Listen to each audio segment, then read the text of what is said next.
이불을 덮어도 따뜻하지 아니한지라. 그의 시종들이 왕께 아뢰되 우리 주 왕을 위하여 젊은 처녀 하나를 구하여 그로 왕을 받들어 모시게 하고 왕의 품에 누워 우리 주 왕으로 따뜻하게 하리이다 하고, 이스라엘 사방 영토 내에 아리따운 처녀를 구하던 중 수넴 여자 아비삭을 얻어 왕께 데려왔으니 이 처녀는 심히 아름다워 그가 왕을 받들어 시중 들었으나 왕이 잠자리는 같이 하지 아니하였더라. 그때에 학깃의 아들 아도니아가 스스로 높여 이르기를 내가 왕이 되리라 하고 자기를 위하여 병거와 기병과 호위병 50명을 준비하니 그는 압살롬 다음에 태어난 자요 용모가 심히 준수한 자라. 그의 아버지가 내가 어찌하여 그리하였느냐 하는 말로 한 번도 그를 섭섭하게 한 일이 없었더라. 아도니아가 스루야의 아들 요압과 제사장 아비아달과 모이하니 그들이 따르고 도우나 제사장 사독과 여호야다의 아들 분하야와 선지자 나단과 시므이와 레위와 다윗의 용사들은 아도니아와 같이 하지 아니하였더라. 아멘. 여러분, 인생이란 무엇일까요? 인생이란 한마디로 말하면 선택입니다. 자, 어떤 선택을 하느냐에 따라서 우리는 달라지는 것을 보게 됩니다. 여러분, 어떤 사람이 신앙이 있는지 없는지를 어떻게 알 수가 있느냐? 무엇을 선택하는지를 보고 알 수가 있습니다. 신앙인은요, 신앙을 선택하고 또 불신앙인은 불신앙을 선택을 하게 됩니다. 자, 우리가 이 자리까지 온 것도요, 사실은 선택의 결과입니다. 오늘 이 자리에 참석할 것인가 말 것인가 여러분이 선택을 해서 오신 겁니다. 또 학교도 마찬가지입니다. 어느 학교를 갈 것인가 여러분이 선택을 한 겁니다. 친구도 마찬가지고요. 또 여러분이 또 배워온 전공도 마찬가지입니다. 직장도 배우자도 마찬가지입니다. 특별히 배우자의 선택은 일생의 중요한 내용들을 많이 바꾸기도 합니다. 여러분, 선택이 지금의 내 모습을 결정했다, 그렇게 말할 수가 있습니다. 특별히 성도는요, 하나님이 주신 바른 선택을 할 수 있어야 됩니다. 오늘 내용은요, 역사의 분기점이 되는 어떤 포인트를 지금 보여주고 있습니다. 책으로 봐도 사무엘 하에서 열왕기 상으로 바뀌고 있습니다. 분기점에 내리는 결정이 무엇인가, 그 내용을 오늘은 담고 있습니다. 특별히 1절에서 4절은요, 배경을 설명하고 있습니다. 잠깐 보면은 1절에 다윗 왕이 늙었다, 그렇게 나오고 있습니다. 이불을 덮어도 따뜻하지 않는 겁니다. 또 2절에 보면은 왕의 몸을 따뜻하게 하기 위해서 젊은 여인을 데려다가 동침하게 만듭니다. 여러분, 지금 시각에서 보면 지금 이렇게 하는 것이 해괴망측하게 보이지만은 당시에는 치료의 목적이 있었습니다. 유태인의 사학자 요세푸스라는 유명한 사학자가 있습니다. 이 부분에 대해서 말씀을 주석을 하면서 이렇게 썼습니다. 당시 치료 처방 중에 하나였다. 자, 지금 시각에서 보면은 말이 안 되는 겁니다. 이것은 쾌락을 위한 것이 아닙니다. 뒤에 보면은요, 다윗 왕이 이 여인과 잠자리는 같이 하지 않습니다. 자, 그렇다면 1절에서 4절까지의 내용을 한마디로 말하면 무슨 말이냐? 그렇게 찬란했던 다윗의 시대도 저물어 가고 있었다. 역사의 분기점이 왔다라는 것을 우리에게 지금 말하고 있습니다. 자, 지금 이제 중요한 것은 무엇이냐? 다윗을 이을 바른 후계자를 세워가는 겁니다. 여러분, 후계자를 세우는 과정을 쭉 설명하고 있습니다. 지금 이 기로에서 내가 어떤 선택을 하고 또 어떤 길을 가야 할 것인가가 지금 중요한 겁니다. 자, 여기에 누가 나오느냐? 아도니아라는 사람이 나옵니다. 자, 아도니아는요, 잘못 결정을 내린 대표적인 사람입니다. 아도니아는 스스로 자기를 높여서 왕이 되려고 했던 사람입니다. 5절 말씀에 보면은 이렇게 나오고 있습니다. 그때에 학깃의 아들 아도니아가 스스로 높여서 이르기를 내가 왕이 되리라 하고. 여러분, 자기를 지금 스스로 높이고 있는 겁니다. 스스로 자기를 PR하고 있는 것이죠. 세상은요, 자기를 PR해야 된다고 이야기하지만 성경은 또 그렇게 말하고 있지 않습니다. 자기를 자랑하는 것, 자기를 높이는 것은요, 바보가 하는 짓이다, 그렇게 보시면 됩니다.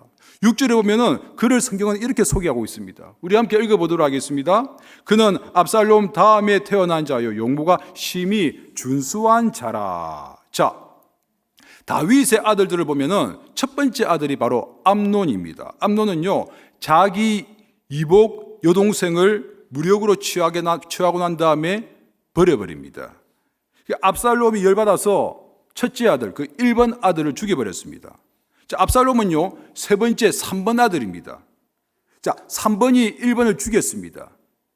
2번 아들이 누구냐면 길르압인데, 이 길르압은 어려서 죽습니다. 아마 병사였던 것 같습니다. 자, 지금 1번과 2번이 다 죽었습니다. 이제 3번이 압살롬인데, 이 3번이요, 지금 아버지께 반란을 일으켜버립니다. 그러다가 요압 장군에게 죽습니다. 이제 남은 아들이 누구냐? 4번입니다. 4번. 바로 오늘 나오는 아도니아입니다. 그러니까 남아있는 아들 중에 이 아도니아는요, 한마디로 말하면 장남입니다. 자, 다윗도 범죄한 이후에 하나님께서 그에게 가슴 아픈 일들을 많이 허락하셨습니다. 좀 있다가 이 4번까지 다 죽습니다. 그러니까 1, 2, 3, 4번 아들이 차례대로 다 죽어가더라는 겁니다. 자, 그 아픔이 다윗에게 얼마나 컸겠습니까? 여러분, 성도는요, 어떻게든 하나님 앞에 온전히 서려고 노력하셔야 됩니다. 자, 여하튼 지금 생존해 있는 아들 아도니아가 장남이었습니다. 용모가 심히 준수했다. 6절에 그렇게 나옵니다. 자, 이 말이 한마디로 말하면 무슨 말이냐? 잘생겼다는 겁니다. 다른 번역에는요, 조금 더 리얼하게 이 부분을 설명하고 있습니다. 다윗을 빼닮았다. 그렇게 번역합니다. 여러분, 북한에 이전에 김정은이가 후계자가 된 이유가 뭐냐면은 김일성을 닮았기 때문에 후계자로 삼았다. 그런 말이 돌았습니다. 그러니까, 자, 김정은이가 김일성을 뭐 닮았을까요? 일단 뚱뚱한 게 닮았습니다. 배가 튀어나오고. 두 번째는 헤어스타일. 뭐 아무 헤어스타일도 아니죠. 그 헤어스타일 닮았고요. 그 다음에 목살 늘어진 거. 그리고 팔자그름. 이런 게 닮았습니다. 그래서 그가요, 처음에 위원장이 되고 난 다음에 할아버지 흉내를 내려고 얼마나 노력을 했습니까? 여러분 다 보지 않았습니까? 자, 아도니아도 그런 면에서는요, 참 유리했습니다. 다윗하고 많이 닮았으니까 후계자가 되기에는 유리한 입지를 지금 잡고 있더라는 겁니다. 안 그래도 다윗은 어떤 왕이냐? 존경받고 훌륭한 성왕이었습니다. 자, 다윗의 복사판 같이 생긴 이 아들이라고 하면요, 분명히 유리할 겁니다. 지금 아버지를 닮았다고 이야기를 하고 있습니다.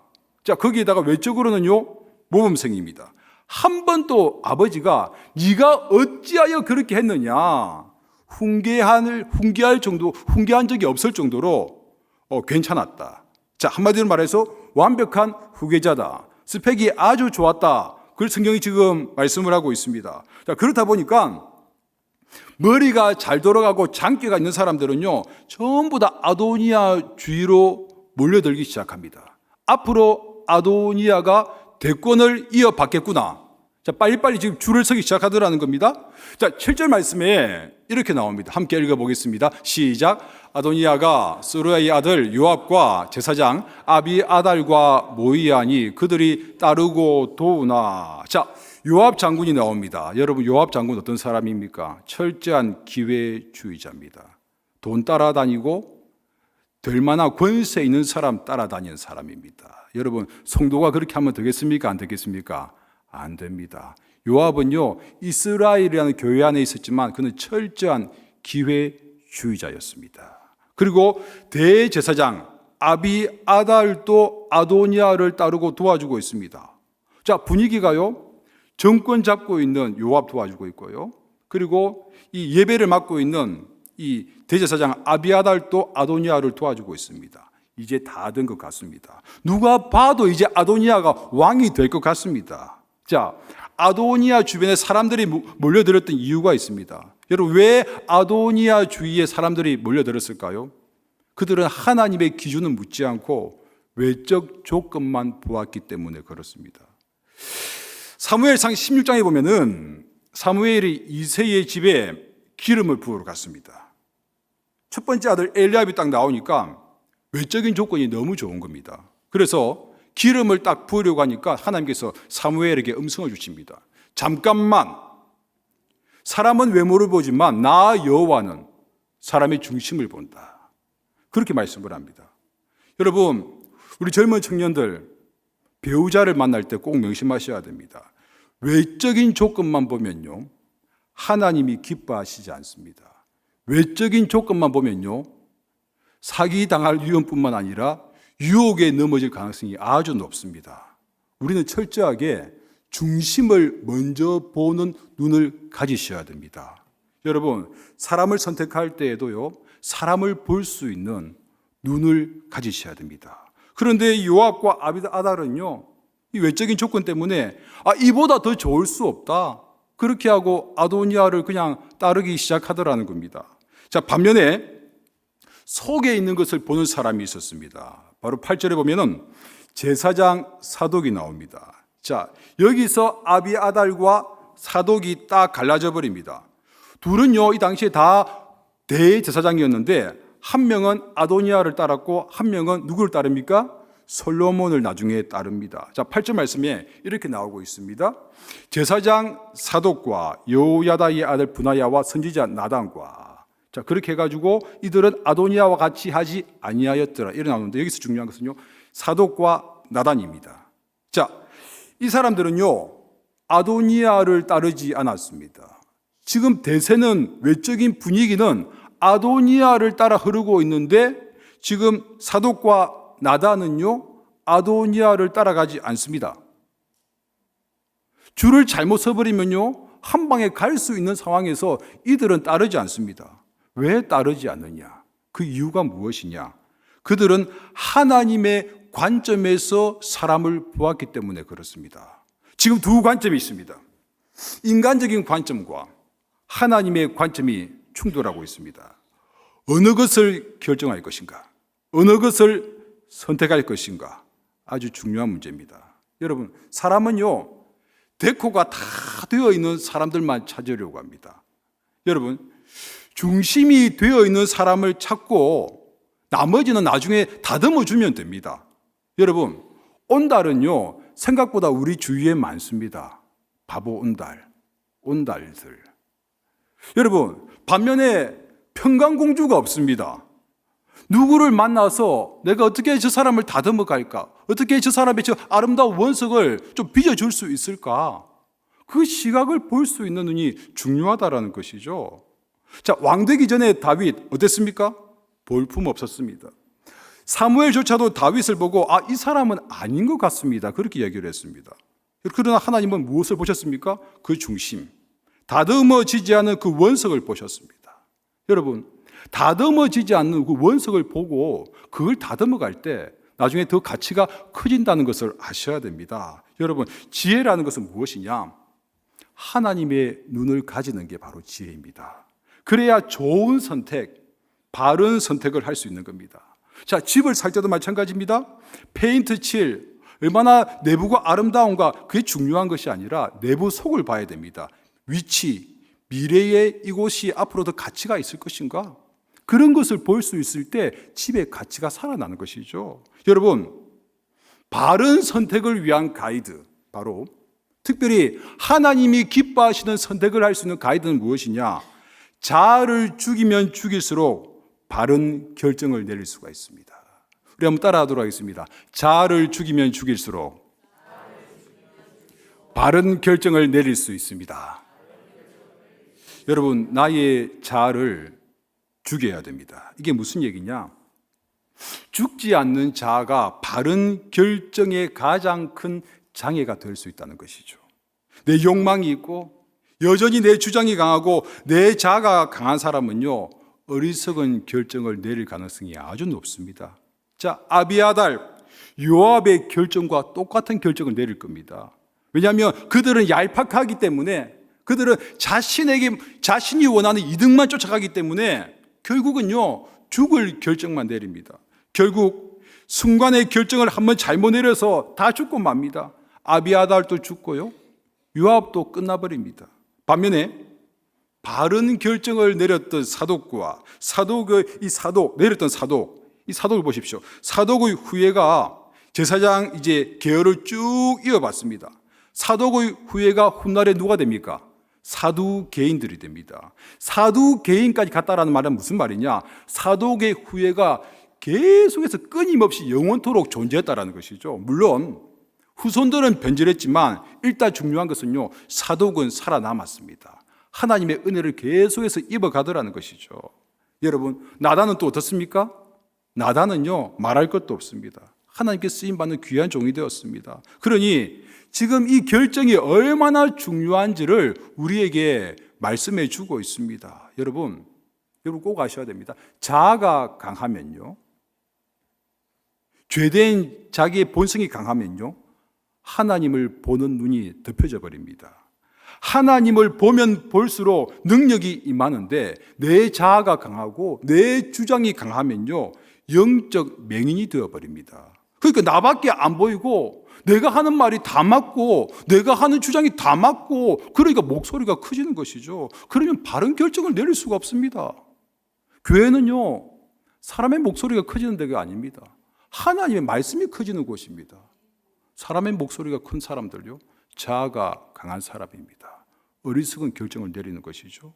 그러니 그런 사람들은 제일 잘해봐야 자기 수준에서 결정을 내리는 것이죠.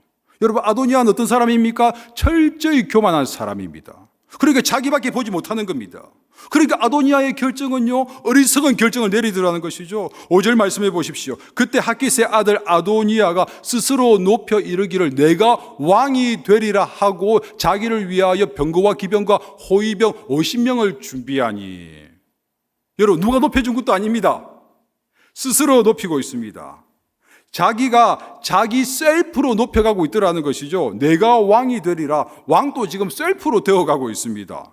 자기를 위하여. 그러니까 셀프. 누가 해준 것이 아닙니다. 자기만 있고 하나님은 계시지 않습니다. 이런 사람은요, 어리석은 자고, 이런 사람은 바보입니다. 이런 사람의 결정은요, 지금 옳은 것 같지만 다 무너져 버립니다. 하나님을 의지하지 않고 자기가 모든 것을 컨트롤하려고 합니다. 교회도 마찬가지입니다.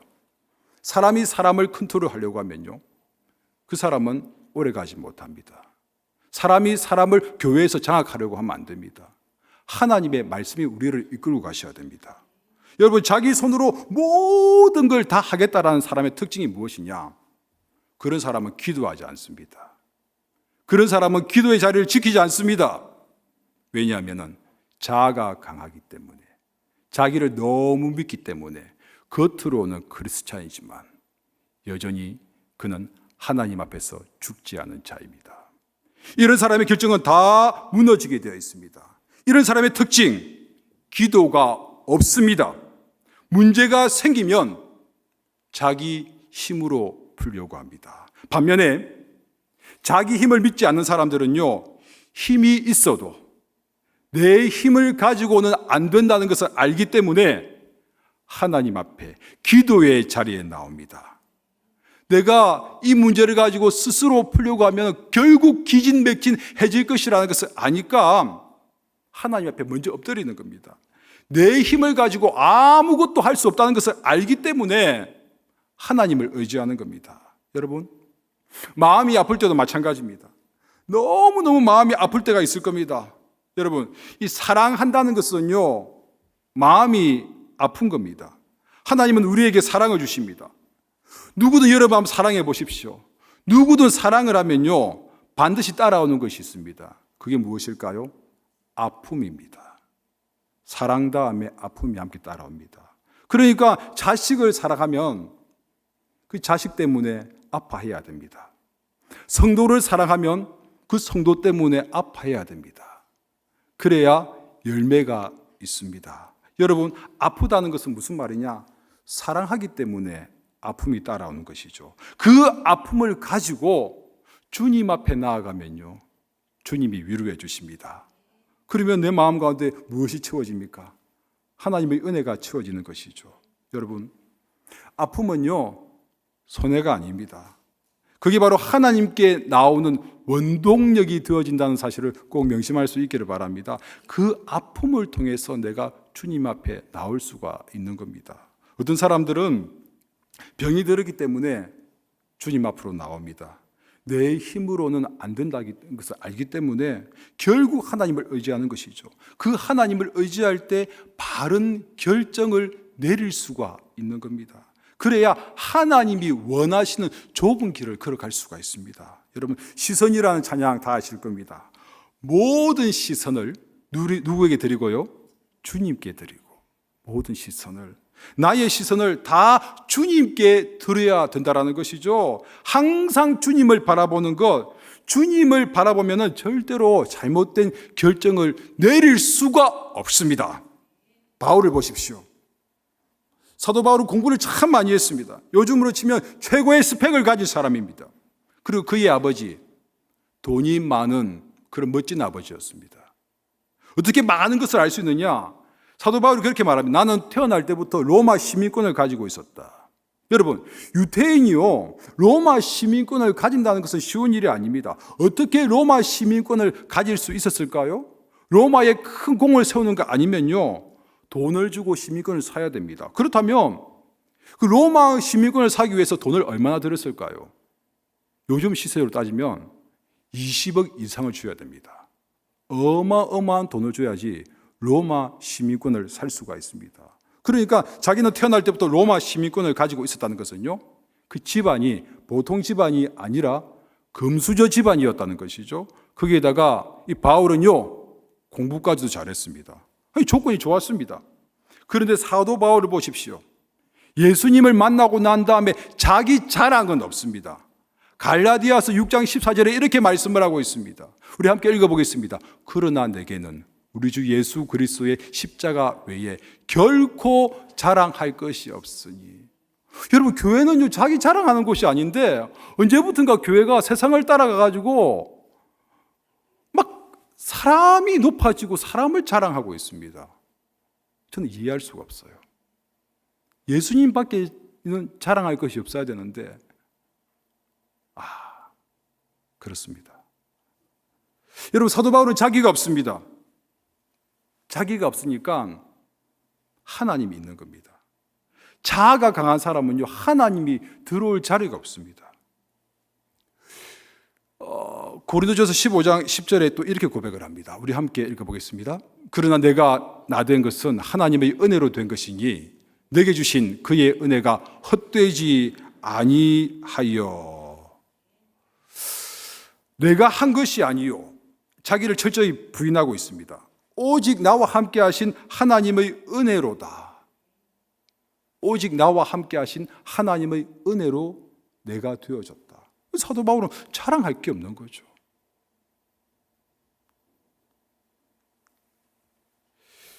여러분, 그래서 하나님이 하셨다는 것을 믿고 의지하는 백성들은요, 하나님의 능력을 붙잡습니다. 여러분, 성경은요, 철저하게 우리에게 무엇을 말하고 있느냐? 은혜를 말하고 있습니다. 그렇다면 그 은혜는 무엇이냐? Not I, but God. 내가 아니라 하나님이라는 것. 그게 바로 한마디로 말하면 은혜입니다. 나의 나 된 것은 하나님의 은혜로 된 것이다. 여러분, 이 말씀을 꼭 붙잡을 수 있기를 바랍니다. Not I, 내가 죽어야 됩니다. 내가 죽어야 됩니다. But God. 그리고 내 안에서 하나님이 사셔야 됩니다. 말씀이 살아야 됩니다. 이걸 붙들 때 우리는 승리할 수 있습니다. 이걸 붙들 때 우리는 진정 찬양의 고백을 드린 것처럼 행복할 수가 있습니다. 마음이 힘들고 평안이 없을 때가 있습니다. 여러분 심령이 그럴 수가 있습니다. 그때 내가 뭘 해가지고 위로를 받으려고 하지 말고 우리는 어떻게 해야 될까요? 하나님을 의지하는 모습, 하나님께 나아가야 됩니다. 주님, 지금 제 마음이 너무 답답합니다. 심령이 눌립니다. 그걸 주님 앞에 담대하게 이야기할 수 있기를 바랍니다. 그러면 주님이 분명히 위로해 주십니다. 또 우리 마음 가운데 두려움이 있을 겁니다. 주님, 너무너무 두렵습니다. 주님께 나아가면요, 또 주님께서 우리에게 이길 수 있는 힘을 주십니다. 또 우리가 세상 가운데 나의 약한 점이 많이 보일 때가 있습니다. 마음이 너무 약해서 마치 늙은 호박같이 내가 그렇게 느껴질 때가 있습니다. 그러니까 누르면 푹 들어가고 그만큼 내가 많이 눌려있고 약한 상태죠. 그때 주님, 제가 이렇게 약한 존재입니다. 주님 도와주십시오. 도저히 제 힘으로는 할 수 없습니다. 그때 주님이요, 나를 단단하게 만들어 주십니다. 그리고 하염없이 눈물이 흐를 때가 있습니다. 그때 주님이 눈물을 닦아 주십니다. 주님께서 우리에게 이길 수 있는 힘을 주신다는 겁니다. Not I, but God. 여러분, 세상에서 제일 어리석은 사람이 누구냐? 자기 자신을 믿고 나가는 사람입니다. 결국 그들은 망하는 길을 가게 되고 지금은 반짝되는 것처럼 보이지만 그들을 기다리고 있는 것은 절망이고 죽음입니다. 그래서 로마서가 우리에게 보여주는 것이 무엇이냐? 내 자아가 죽어야 한다는 것을 사도 바울은 계속해서 우리에게 이야기를 하고 있습니다. 왜냐하면 우리는 죄투성이기 때문에 나를 믿고 나아가서는 율법의 조건에 맞출 수가 없다는 겁니다. 여러분, 하나님의 절대 기준에 맞출 수 없다라고 로마서는 거듭거듭 이야기를 합니다. 여러분, 성도는 누구입니까? 그리스도와 함께 죽고 예수 안에 사는 자가 성도입니다. 나는 죽고 주님 안에서 사는 것, 그것이 바로 우리가 가치를 가지고 있는, 우리가 가장 소중하다고 생각하고 있는 신앙입니다. 그래야 우리는 바른 결정을 내릴 수가 있습니다. 오늘 말씀의 결론입니다. 여러분, 내가 나 자신을 십자가 앞에 완전히 굴복시켜 버리면요, 그리고 나 자신을 하나님 말씀 앞에서 하나님의 말씀으로 나를 완전히 죽여버리면은 그때부터 하나님이 일하기 시작하십니다. 그때부터 하나님의 생기가 내 삶 가운데 움직이기 시작합니다. 오늘 이 말씀을 통해서 또 이 찬양을 통해서 우리 자신을 싹 다 비우고 하나님이 역사하시는 것을 바라보는, 또 하나님의 생기의 움직임을 경험하는 믿음의 자녀들이 되시기를 주 예수님의 이름으로 축원합니다.